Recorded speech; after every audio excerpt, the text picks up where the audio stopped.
చూడండి time 2:58 AM అవుతుంది, around 3 AM. So ఈ టైంలో వీడియో క్యాప్చర్ చేసింది ఏంటి అనుకున్నారా, నేను నా ఫ్రెండ్ మ్యారేజ్కి వచ్చేసానండి అనంతపూర్కి. ఇక్కడ చూసేయండి, ఎవరు చూసినా కూర్చొని ఉన్నారు చైర్స్లో, కొంతమంది అయితే పడుకొని ఉన్నారు. సో ఈ టైం వరకు ఎందుకు పడుకోకుండా ఉన్నారని అనుకుంటున్నారా, ఇది అండి సిచ్యువేషన్. దోమలు చావు కొడుతున్నాయండి, నిమిషం గ్యాప్ లేకుండా కుడుతూనే ఉన్నాయి. ఈవెన్ బెడ్షీట్స్తో కవర్ చేసుకున్నా సరే, రూమ్స్లో ఉన్నా సరే, ఫుల్ ఫ్యాన్స్ ఉన్నాయి అయినా కుడుతూనే ఉన్నాయి. సో ఆ టైంలో మాకు వేడివేడిగా టీ ఇచ్చేసారండి, 3 AM అవుతుంది కదా అప్పుడు.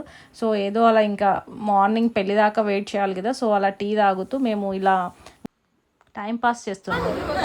ఎందుకు రా సంచిలో కాలు పెట్టుకున్నావు? చూసారు కదా లాస్ట్కి ఇలా సంచులతో కవర్ చేసుకుంటున్నారు కాళ్ళు పెట్టేసుకొని. ఇంత ఘోర పరిస్థితి వచ్చేసింది నిజంగా మాకైతే మ్యారేజ్లో. చూసేసారు కదా అందరూ ఎలా సేవ్ చేసుకుంటున్నారు మస్కిటోస్ నుంచి. సో నా పరిస్థితి కూడా అలానే ఉంది. ఈ రోజు నైట్ నేను లైఫ్లో మర్చిపోలేను, మస్కిటోసా మజాక. మార్నింగ్ ఇలాగా వాళ్ళ రిలేటివ్స్ మధ్యలో దూరేసి మా ఫ్రెండ్తో అయితే ఇలా పిక్ తీసేసుకున్నాను.